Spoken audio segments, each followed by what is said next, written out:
係咪成日覺得周身骨痛，皮膚又成日出事？咁你就要小心啦，元兇可能就喺你每日嘅早餐度。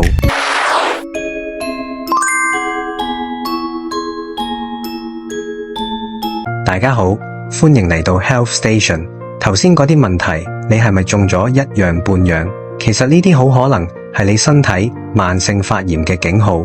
所謂慢性發炎，就好似你身體入面有場唔會熄嘅火，慢慢燒緊你嘅器官同細胞，引發關節炎、心臟病甚至癌症。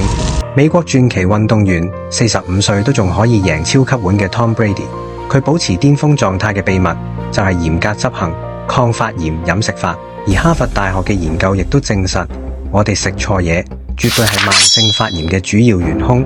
今日揪出潛伏喺你餐台上嘅5大發炎元兇，睇下你每日食咗幾多隱形炸彈落肚。第1號元兇，加工肉類。冇錯，就係你早餐最愛嘅香腸、午餐肉、煙肉，佢哋方便又好味，但其實係名副其實嘅發炎炸彈。呢啲肉類為咗防腐同調色，加入大量嘅亞硝酸鹽同最終糖化蛋白 AGE， 呢兩樣嘢一入到你身體，就會好似恐怖分子咁，四圍攻擊你嘅細胞，引發強烈嘅發炎反應。血管壁會好似牆紙咁剝落，變得又紅又腫。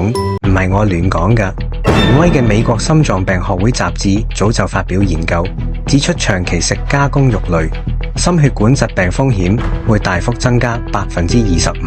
咁點算？唔通冇肉食？你可以揀啲新鮮冇加工嘅肉類，例如雞胸肉、魚柳，或者用豆類嚟代替。記住，揀天然，唔揀加工。呢個係你為自己身體拆除嘅第一個炸彈。第2號元兇，反式脂肪。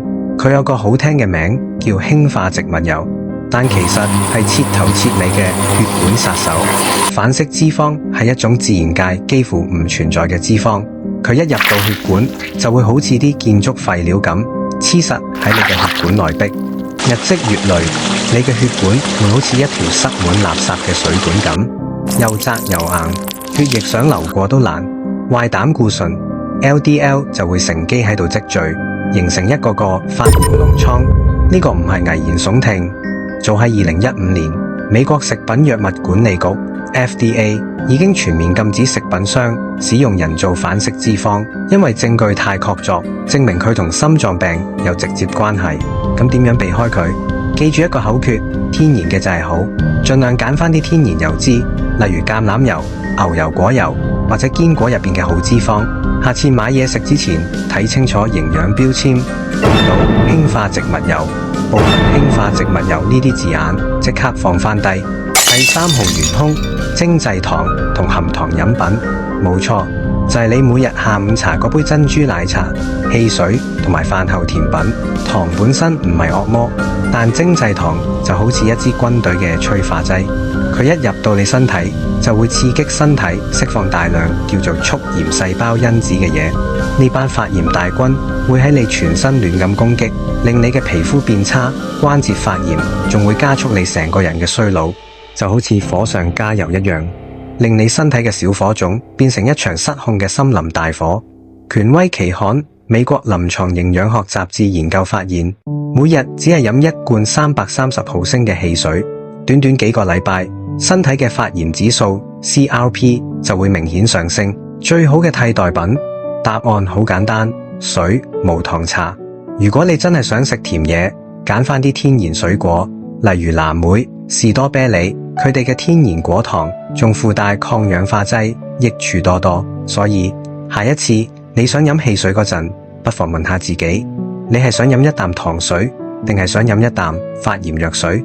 第4號元兇，精製碳水化合物。冇錯，就係我哋日日食嘅白飯、白麵包、麵條，佢哋睇落人畜無害，但其實係血糖過山車嘅元兇。呢啲精製碳水因為冇咗纖維保護，一落到肚就會好快分解成葡萄糖，令你嘅血糖好似坐火箭咁飆升。為咗應對呢個血糖海嘯，你身體會瘋狂分泌胰島素，長期落去，身體細胞會對胰島素變得麻木，形成胰島素抵抗，呢個就係慢性發炎同二型糖尿病嘅溫床。大量研究已經證實，長期食高升糖指數 high GI 嘅飲食同心臟病、肥胖甚至某啲癌症嘅風險直接掛鈎。替代方案好簡單，將精製變返完整，試下將白飯轉做糙米，或者近年好流行嘅藜麥白麵包轉做全麥麵包。佢哋有豐富嘅纖維，可以減慢糖分吸收，令你血糖平穩，仲可以養好你腸道嘅好菌，一舉兩得。最後一個亦係最隱蔽嘅元兇 Omega 6，含量過高嘅植物油，例如粟米油、大豆油、葵花籽油，呢啲油喺好多餐廳同加工食品度都係主力。話你知，我哋身體需要 Omega 6同 Omega 3兩種脂肪酸，佢哋就好似軍隊入邊嘅主戰派同維和部隊。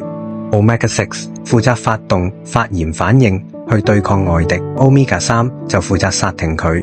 但現代人嘅飲食令呢個比例嚴重失衡，理想比例係1:1，但我哋好多時都係20:1，即係你身體有20個主戰派，得1個維和部隊，結果就係身體長期處於戰爭狀態，發炎反應永無止境。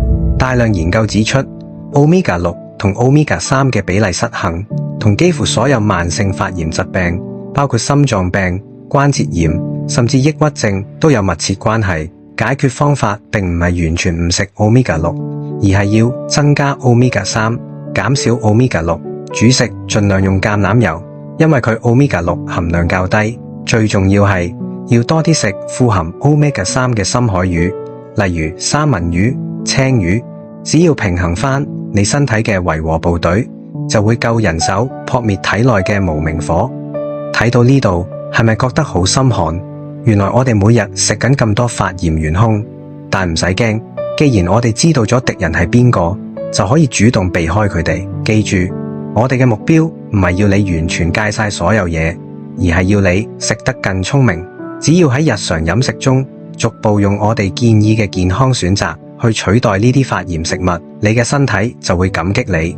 喺下一集，我哋會反手圍攻，為大家介紹10大抗發炎超級食物，教你點樣食返啲好西，主動出擊，撲滅身體入面嘅無名火。如果你覺得今日嘅內容幫到你，記得訂閱我哋嘅頻道，最重要係撳着個鐘仔，咁你就唔會錯過我哋下一集嘅精彩內容。最後，我想問下大家，今日講嗰5種發炎元兇，你哋平時最常食邊樣？